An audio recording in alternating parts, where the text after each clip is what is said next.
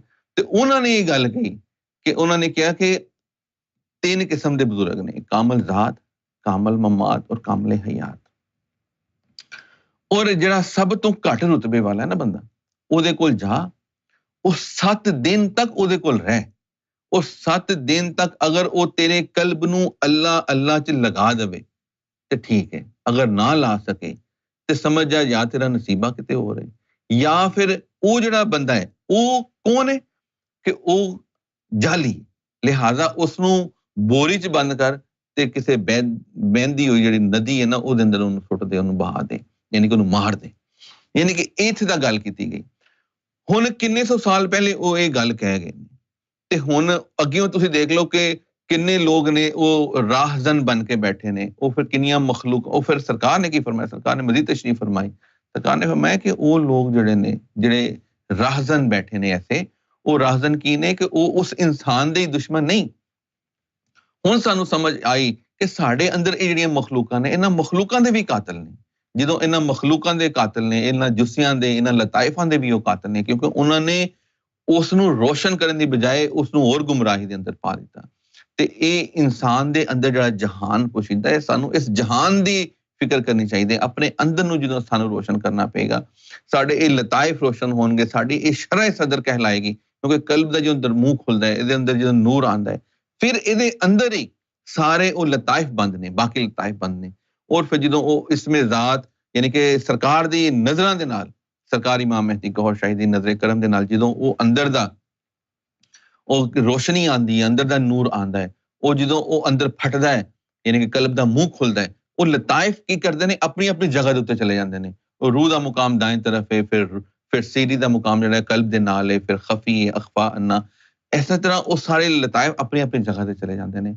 ਫਿਰ ਇਸੇ ਤਰ੍ਹਾਂ ਜਦੋਂ ਉਹਨਾਂ ਨੂੰ ਮਜ਼ੀਦ ਨੂਰ ਮਿਲਦਾ ਜਾਂਦਾ ਹੈ, ਉਹ ਜਿਸ ਤਰ੍ਹਾਂ ਕਲਬ ਤੁਹਾਡਾ ਆਬਾਦ ਹੋਇਆ, ਉਹ ਕਲਬ ਦਾ ਤਾਲੁਕ ਮਲਕੂਤ ਦੇ ਨਾਲ ਹੋਇਆ, ਫਿਰ ਤੁਹਾਡੀ ਰੂਹ ਜਾਗੇਗੀ, ਰੂਹ ਦਾ ਤਾਲੁਕ ਅਗਲੇ ਜਹਾਨ ਦੇ ਨਾਲ ਆਏਗਾ। ਫਿਰ ਇਹਨਾਂ ਦੇ ਬਕਾਇਦਾ, ਇਹਨਾਂ ਦੇ ਮੁਹਰਕਾਤ ਨੇ ਸਾਡੀ ਜਿਸਮ ਦੇ ਉੱਪਰ, ਸਾਡੀ ਬਾਡੀ ਦੇ ਉੱਪਰ। ਅਸੀਂ ਇਹ ਜਿਹੜੇ ਹਵਾਸੇ ਖਮਸਾ ਜਿਹਨੂੰ ਅਸੀਂ ਕਹਿੰਦੇ ਕਿ ਚਖਣਾ ਕੀ ਹੈ, ਜ਼ਾਇਕੇ ਦਾ ਚਖਣਾ, ਸੁੰਘਣ ਦਾ ਜਿਹੜਾ ਕੰਮ ਹੈ, ਜਿਹੜਾ ਦੇਖਣ ਦਾ ਕੰਮ ਹੈ, ਜਿਹੜਾ ਸੁਣਨ ਦਾ ਕੰਮ ਹੈ, ਇਹ ਸਾਰੇ ਲਤਾਇਫਾਂ ਦਾ ਇਹਦੇ ਪਿੱਛੇ ਕਿਰਦਾਰ ਹੈ। ਕਿਸ ਤਰ੍ਹਾਂ ਕਿਰਦਾਰ ਹੈ, ਜਿਸ ਤਰ੍ਹਾਂ ਉਹਦੀ ਮਿਸਾਲ ਕਿੰਨੀ ਜ਼ਬਰਦਸਤ ਸਰਕਾਰ ਨੇ ਅਤਾ ਫਰਮਾਈ ਕਿ ਦੇਖੋ ਕਿ ਇੱਕ ਗੂੰਗਾ ਹੈ, ਉਹਦੀ ਜ਼ੁਬਾਨ ਹੁੰਦੀ ਹੈ ਲੇਕਿਨ ਉਹ ਬੋਲ ਨਹੀਂ ਸਕਦਾ। ਜਾਨਵਰ ਹੈ, ਯਾਨੀ ਕਿ ਮੱਝ ਲਾ ਲਓ, ਭੈਂਸ ਲਾ ਲਓ, ਗਾਂ ਲਾ ਲਓ, ਉਹਦੀ ਜ਼ੁਬਾਨ ਕਿੰਨੀ ਬੜੀ ਹੈ ਲੇਕਿਨ ਉਹ ਬੋਲ ਨਹੀਂ ਸਕਦੀ, ਉਹ ਸਾਡੇ ਤਰ੍ਹਾਂ ਗੱਲਾਂ ਨਹੀਂ ਕਰ ਸਕਦੀ। ਕਿਉਂ ਨਹੀਂ ਕਰ ਸਕਦੀ?